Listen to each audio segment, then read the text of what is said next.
Italy, a land of ancient history, beautiful sights, and passionate people, found itself in the middle of a surprise argument. Everyone was excited for the yearly Eurovision Song Contest, but trouble was brewing. This trouble would put art against cultural feelings, starting a debate about stereotypes, national pride, and the power of music. No one knew that a song, which seemed harmless, would soon cause a huge uproar, making consumer groups, politicians, and everyday Italians angry. Everything was ready for a clash of cultures, a battle of ideas, and a test of Italy's tolerance of satire and artistic freedom. The song causing all the trouble was Espresso Macchiato, Estonia's entry for Eurovision. It was sung by the unusual artist Tommy Cash.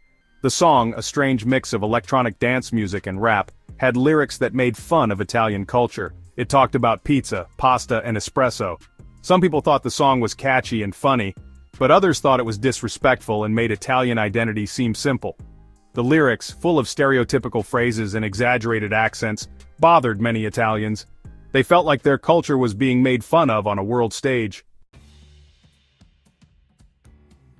Italy reacted quickly and strongly. Social media blew up with angry comments, calling the song offensive, insensitive, and not funny.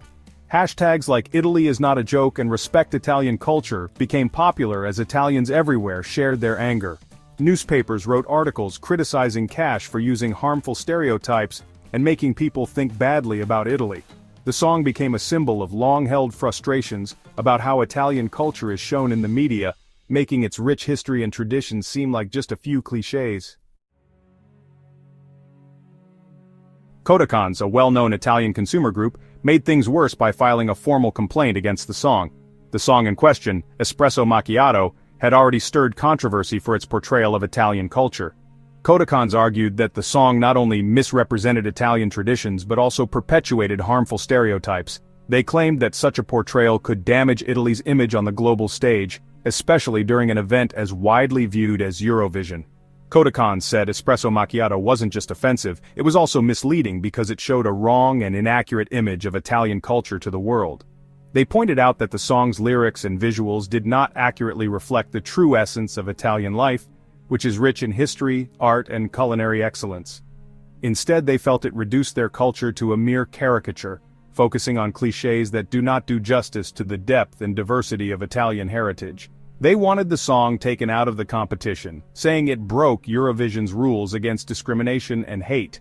Kodakans argued that allowing such a song to compete would set a dangerous precedent, potentially opening the door for more culturally insensitive content in the future. They emphasized that Eurovision, as a platform that celebrates diversity and unity, should not tolerate any form of cultural misrepresentation or stereotyping.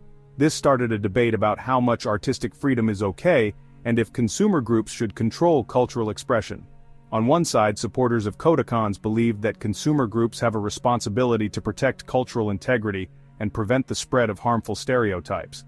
On the other side, critics argued that such actions could lead to censorship and stifle artistic creativity. They questioned whether it was appropriate for a consumer group to have such influence over artistic content. Some people praised Kodakans for standing up for Italian heritage, while others criticized them for being too sensitive and stopping creativity. The debate highlighted the delicate balance between protecting cultural identity and allowing artistic freedom. It raised important questions about who gets to decide what is culturally appropriate and how to navigate the fine line between protection and policing. As the controversy continued, it became clear that this was not just about a song, but about broader issues of cultural representation and the role of consumer advocacy in the arts. Section 5. Senatorial outrage. Gian Centinaio enters the fray. The argument soon reached Italian politics. What started as a cultural debate quickly escalated into a full-blown political issue, capturing the attention of lawmakers and citizens alike.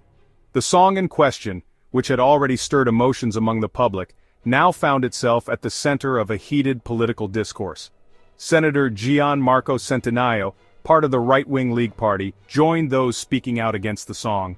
Known for his fiery rhetoric and staunch nationalist views, Centinaio did not hold back in his criticism. He took to the podium with a fervor that resonated with many of his supporters. Centinaio, known for his nationalist views, called the song a disgrace and said Cash was mocking Italy and its people. He argued that the song was not just an artistic expression but an affront to the nation's dignity. His words were sharp and unyielding, reflecting his deep-seated belief in protecting Italian culture from perceived external threats. He wanted the Italian government to do something about the song and get it removed from Eurovision. Centinaio's demands were clear. He called for immediate action to prevent the song from being broadcasted on such a prominent international stage. He believed that allowing the song to compete would set a dangerous precedent. Centinaio's involvement made the debate political, raising questions about the government's role in protecting national identity and how cultural disagreements can become diplomatic problems. His stance ignited a broader conversation about the intersection of culture and politics, and the extent to which a government should intervene in artistic matters. His comments also showed the growing influence of nationalist feelings in Italy, and its effect on cultural discussions. The controversy highlighted the rising tide of nationalism within the country, as more politicians and citizens rallied behind Centinaio's call to defend Italian values. This incident served as a microcosm of the larger cultural and political shifts taking place in Italy, where questions of identity and sovereignty were becoming increasingly prominent. Section 6. Stereotypes and Sensibilities, Examining the Song's Message. The main question in the Espresso Macchiato controversy was, when does harmless fun become offensive? The song's lyrics, though maybe meant to be light and satirical, used a lot of old stereotypes about Italian culture, from its love of food and wine to its passionate nature. Critics said these stereotypes, even in a humorous setting, make harmful generalizations and reinforce bad ideas about Italians. They pointed out that reducing a whole culture to a few clichés ignores the richness, diversity, and complexity of Italian society. Section 7. The Fallout, Potential Consequences, and Cultural Impact. The Espresso Macchiato controversy could have affected more than just music and entertainment. It could have strained relations between Italy and Estonia, and raised questions about cultural sensitivity in Eurovision. More generally, the controversy started a bigger conversation about cultural appropriation, the power of stereotypes, and the importance of respecting different cultures. It showed the need for greater understanding and sensitivity in a world where everyone is more connected, and cultural differences are often exaggerated and misunderstood. Section 8. National Pride and International Image, Italy on the world stage. Italy, a country known for its rich history, vibrant culture, and significant contributions to art, science, and cuisine, has always held a unique position on the global stage. From the ancient Roman Empire to the Renaissance, Italy has been a beacon of innovation and creativity. Today it continues to influence the world in various ways, from fashion and design to food and wine. The Espresso Macchiato controversy also affected Italy's national pride. This seemingly small issue became a symbol of a larger debate about cultural appropriation and respect.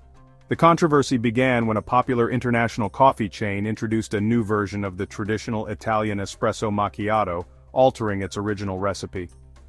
Many Italians felt that this change disrespected their culinary traditions and misrepresented their culture to the world. Italians are very proud of their culture, and many felt the song was a direct attack on their identity and values. The song, which was meant to be a light-hearted parody, was perceived by some as mocking Italian customs and traditions. This reaction highlighted the deep connection Italians have with their heritage and the importance they place on preserving it. The controversy started a discussion about how Italy is seen by the world and how important it is to protect its image from bad stereotypes. This debate extended beyond the coffee controversy, touching on broader issues of national identity and international perception.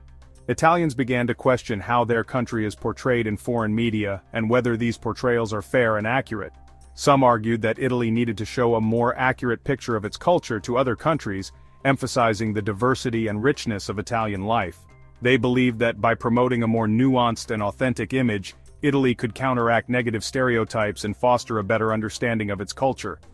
This perspective was supported by various cultural organizations and public figures who called for a more proactive approach in cultural diplomacy, while others said Italy shouldn't be afraid to laugh at itself and enjoy humor, even about sensitive topics. They argued that humor is a universal language that can bridge cultural divides, and that being able to laugh at oneself is a sign of confidence and resilience. This viewpoint suggested that embracing humor could help Italians connect with people from different backgrounds and promote a more relaxed and open image of Italy. Section 9. Conclusion. A song, a controversy, and a moment of reflection. The Espresso Macchiato controversy showed how music can cross borders, stir up feelings, and start important conversations. The song itself might be forgotten soon, but the discussion it started about cultural sensitivity, artistic freedom, and national pride will likely continue. The controversy left Italy thinking about its identity, how the world sees it, and its relationship with the rest of Europe. It also showed the importance of open discussion, respect for each other, and a willingness to understand different points of view in an increasingly connected world.